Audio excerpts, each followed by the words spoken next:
Thank you, Elizabeth. I'll start with some opening comments. I think extremely disappointing performance from the group tonight. We talked about, carrying momentum, carrying the same type of intensity that we showed up with last week, and I didn't feel like we did that. And, we can talk all we want, pre-match and during the week about what type of team we want to be, but now it's about going out on the pitch and doing it. And I don't feel like we bought enough today, and we didn't deserve to win that game. Greg, Joe Chats on Tap Sportsnet. Curious, just the way that first goal unfolded for FC Cincinnati. How difficult did that make you guys for you guys to bounce back, and just your thoughts on that situation as a whole? Things happen, right? Things happen in a game. I've never seen something like that, but I think within the rules, the referee doesn't have to stop the play. And, did he take one of our players down that gave them a huge advantage, that we lost the ball and they scored? Yeah. But it's still, things happen in a game, and we have to be resilient enough. We had a very good start to the game, and we have to be resilient enough, no matter what happens, that we can come back from that. And we didn't do that. It shook us. We gave them the second goal. It was a pure gift, and again, it's for me. It's about it's not about talking about who we want to be. It's about actually doing it. Hey, Greg, thanks for taking the time. Tim Hasse, Red 97.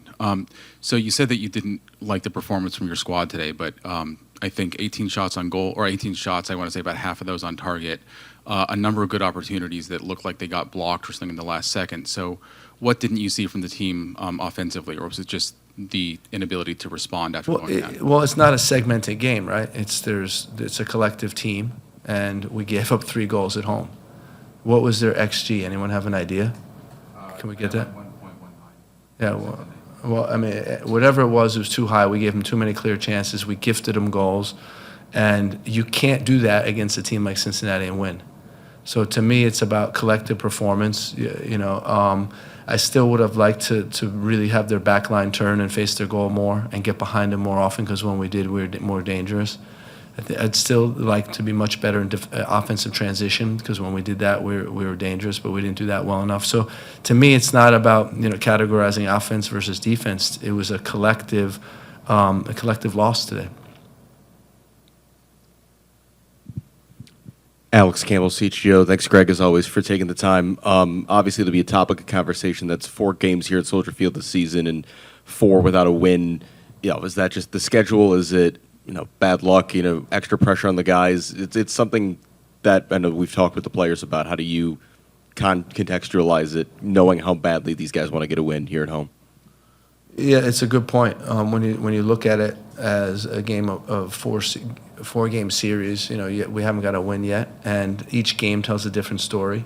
And I think in some games we could have won, some games we didn't play well enough. Some games like tonight we gave away some goals. So there's a whole bunch of different I think narratives in each game. But the bottom line is we want to win in front of our fans. We want to entertain our fans. We want to give them something that they can be proud of. And it starts with effort. It starts with not taking plays off.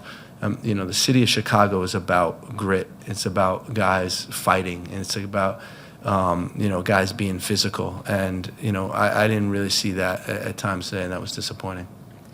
We'll go Kirill, Ernesto, Hernan. Kirill Anastasov, Chicago Sports Nation. Thank you for your time. Cincinnati's have under probably the biggest threat in this Cincy team going into the game.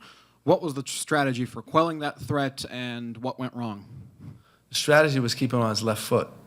And what went wrong is we didn't keep on his left foot, and we let him get to his right foot. If you keep him on his left, he has a more difficult time. His right foot is magic, and you saw today. But really, it's about keeping him to the left side of the field, or left foot, and denying him, getting across. He always likes to get across. The goal he scored was a perfect example. And, I thought that for him, Evander is about moments, showing up in moments and making the difference, and he did that. Hi, Greg. Ernesto González, Unión Deportiva Extra. Excellent close the game. particularly the last 10 minutes, a tough opponent. Do you think the injuries affect the outcome of the game? I don't think so, no.